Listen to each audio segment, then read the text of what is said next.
Start with some beautiful bacon and put that into a crock pot. And here's the type of bacon I used. Get some yellow potatoes, and these are all peeled and diced. I used about 10 to 12 of these. Boop.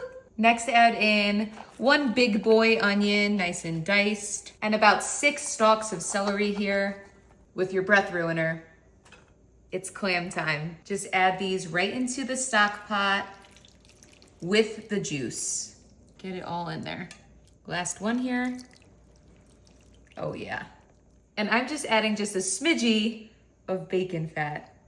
This just makes it taste oh so good. Next, get some herbes de Provence and scatter that into your crock pot. I like to be pretty generous with this. Grab your spatula and now give this a good thorough mix here. Get this fully integrated. Pick up that bacon from the bottom. That looks perfect. Now just add 4 cups of water in here and just a pinch of salt and just a little bit of some black pepper in there as well. Now I mix this one last time, and now I'm just gonna lid this and place this on high. I've got my happy spoon here, and now you wanna just give this clam broth a nice mix here. Your veggies should be nice and soft.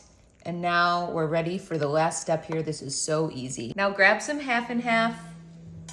I'm adding half of this container into a mixing bowl here. Get some cornstarch, and I'm doing 4 teaspoons right into the half and half. And now just give this a whisk. We are creating a slurry here. Now you can go ahead and add this right into the crock pot. There we go. Just mix this throughout. Get that fully integrated here. It should start turning a nice creamy color. I absolutely love this recipe. And now we're just gonna let this finish cooking. All right, we're all ready here. So check this out. I let this get nice and thick. So now you can give it one final mix here. And the longer you let this reduce, the thicker it will be. So that's all a matter of preference here. This is so great for meal prep. That's why I really like to fill the crock pot when I make this. If you're gonna do it, you might as well make extra. Now I am topping it with some crispy bacon and some fresh chives from my garden. Now it's time to give this a try. This is my favorite thing to eat when I go to Boston, and I always miss it when I come home, so it was time to learn how to make it.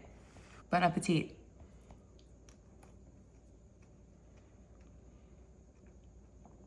I have to say, this was absolutely insane. If you love New England clam chowder, you have to try this. Seriously, this is so good. I cannot believe that I did this in a slow cooker. Let me know what you think.